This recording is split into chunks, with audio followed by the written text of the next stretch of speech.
tecnologia aplicada permite acelerar o processo de tratamento e a qualidade final do efluente tratado é maior que nos sistemas de tratamento biológicos convencionais, sem a utilização de produtos químicos, promovendo benefícios ao meio ambiente e gerando mais qualidade de vida para os moradores da região. Em 2016, essa tecnologia estará implantada na ETE Constantino Arruda Pessoa, em Deodoro, com capacidade de atender 430 mil pessoas. E em 2017, com a construção da estação de tratamento de esgoto de Bangu, 125 milhões de litros de esgoto sem tratamento deixarão de ser lançados diariamente na Baía de Guanabara. Com 20 anos de pesquisa e desenvolvimento, a tecnologia Nereda é adotada em diversos países, com 10 estações de tratamento na Holanda, Portugal e África do Sul, além de outros 20 projetos na Austrália, Reino Unido, França, Alemanha e agora no Brasil. É a Prefeitura do Rio de Janeiro e a Foz Água 5 inovando. Assim, a cidade dá um grande salto, cada vez mais pronta para os desafios que o país tem no futuro próximo. Foz Água 5. Mais saúde para você, mais cuidado com o meio ambiente.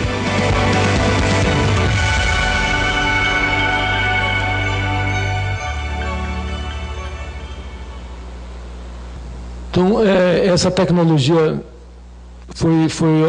ela foi comprada pela Odebrecht Ambiental, ela está sendo implementada aqui em 10 estações da Odebrecht Ambiental no Brasil, e nós vamos, a primeira estação nossa aqui a ser testada a tecnologia vai ser a estação de Deodoro. E a gente, hoje, a AET Deodoro trata 70 litros por segundo, em 2017 ela vai estar com 750 litros por segundo de tratamento, 10 vezes maior. Além disso, tem a AET de Bangu, que vai ser construída numa área do Exército. Essa área está em negociação ainda, essa AET deve começar a construção com a conclusão das negociações que devem ocorrer agora no final do ano. A gente começa a construção dela em março de 2015. Essa AET deve ficar pronta no final de 2016 para o final de plano nosso, que é maio de 2017. Estou à disposição aí para qualquer pergunta e tomo as ordens.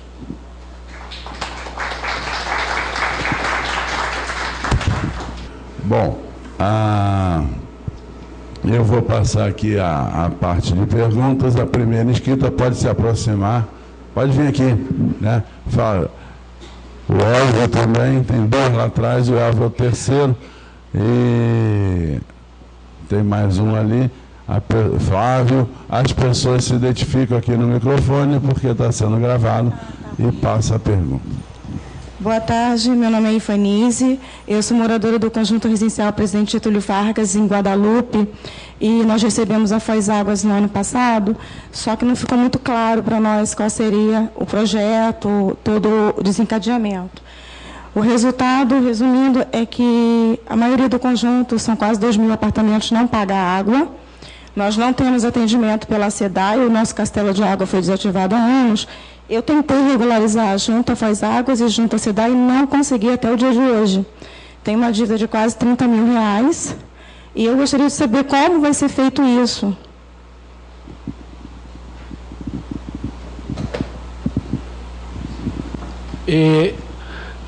Essa é a resposta que eu não posso, eu não sei como lhe dar essa resposta aqui agora, mas o caminho de fazer isso é via a nossa área comercial, nesse 0800, eu não sei que condomínio é esse, mas alguns condomínios têm estado conosco exatamente para tentar regularizar isso. Esse não é o de DO1, DO2, né? E tem tido conversas conosco e tem sentado para negociar. Tem algumas coisas nessa negociação que tem algumas ações que nós podemos tomar. Por exemplo, ações com referência a esgoto, negociações com referência a esgoto, nós podemos negociar e discutir, e nós temos um padrão nosso de negociação sobre isso. Com relação à água, nós ficamos amarrados como é que se diz? Nas regras de negócio da SEDAI. Então, a SEDAI tem regras de negócio próprio que não nos dá margem a negociar limites, por exemplo, de parcelamento. Ela tem um limite de parcelamento que, acima desse limite, passa pelo presidente da SEDAI aprovar ou não esse parcelamento. No nosso caso, a nossa diretoria comercial tem plena liberdade para negociar com os condomínios. Agora, o que nós temos visto em alguns condomínios desse é que nós temos tido, em algumas negociações, que no fim da negociação daria algo como R$20 ou R$30 por apartamento de parcela para regularizar isso num prazo, eu não me lembro direito, mas pode ser algo como 48 meses ou 60 meses. Não sei se pode ser até esse o condomínio da senhora, mas já tiveram alguns condomínios que foram negociar e as negociações chegaram nessa faixa, que eu acho que é bastante factível. Além disso, esses condomínios, isso eu sei porque eu me envolvi um pouco nisso. Nessas negociações, alguns condomínios desses, com essa negociação, ele regularizaria o passado e o futuro dele, a conta estaria dando algo como em torno de R$12 por apartamento do condomínio, está entendendo? Então, num determinado período, a conta seria algo como 30 de parcela mais 12 do consumo do dia a dia. Um trabalho que nós temos feito e estamos fazendo já muito intenso é um trabalho até numa questão de educação sobre saneamento. Isso a gente tem ido em alguns condomínios, nós sentimos alguma dificuldade até em algumas regularizações de a gente encontrar muito apartamento com vazamento interno, com válvulas de vaso quebrado, com vazamento antes de chegar no apartamento, no tronco que alimenta o prédio. Então, a gente tem feito alguns trabalhos desse tipo. Mas, com toda a franqueza, é um trabalho muito grande e não é um trabalho que a gente vai fazer de um dia para o outro. Mas as negociações, a senhora sinta-se à vontade de me procurar. Tem uma outra pessoa, que é nossa diretora comercial, que tem tratado diretamente com os condomínios, com os representantes dos condomínios, chama a doutora Marilda Pagano. Ela pode atender a senhora a hora que a senhora procurar. Ela tem tratado não individualmente as pessoas, mas os condomínios, os grandes condomínios, ela tem tratado diretamente. Já fez lá na faixa? Já, eu vi. Você já conhece?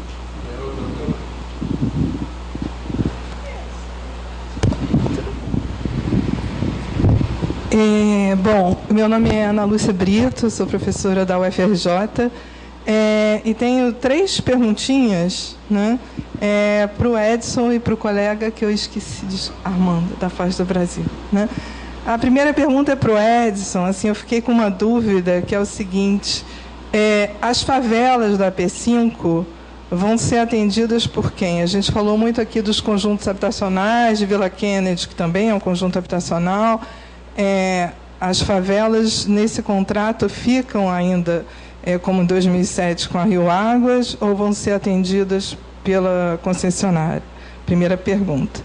Segunda pergunta, eu estava na dúvida, assim, o Armando falou em 640 milhões de investimentos, não é isso? Do empréstimo da Caixa Econômica. Eu queria saber quanto vocês estão investindo nos recursos próprios da Foz do Brasil. E a terceira pergunta é sobre a discussão do decreto que estende o prazo, né, para a elaboração dos planos, vinculado à Lei 11.445 de 2007, mas não estende o prazo para a criação de instâncias de controle social. É uma obrigação do município criar uma instância de controle social para prestação de saneamento. Isso, se não for criado, veda o acesso aos recursos do governo federal, né, via Caixa Econômica. Isso está na lei.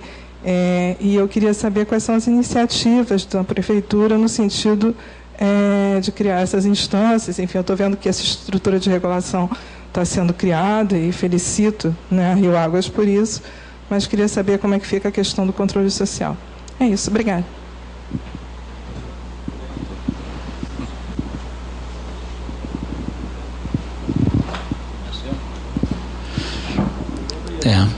Ana, o contrato de concessão, no contrato está especificado essa característica das favelas. Em primeiro lugar, nós temos considerado no contrato o que são áreas não elegíveis. Áreas não elegíveis são aquelas que são ocupações nas faixas marginais, em áreas de risco, em áreas de preservação permanente, que não podem ser ocupadas. Existem pessoas... Oi, desculpa.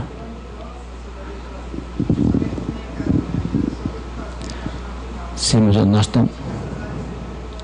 Não, tudo bem, mas havendo a modificação, modifica-se os termos do contrato. Sendo uma imputação legal, a gente vai ter que modificar.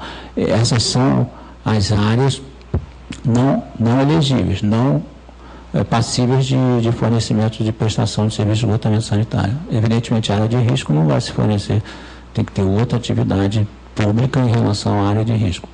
Em relação às comunidades ainda não urbanizadas, aí nós vamos caracterizar como favelas não urbanizadas, essas são urbanizadas pelos programas da habitação, da Secretaria de Habitação. O esgotamento sanitário é também apresentado dentro desse programa aqui, principalmente o Morar Carioca, que é o programa atual da Prefeitura para essas áreas.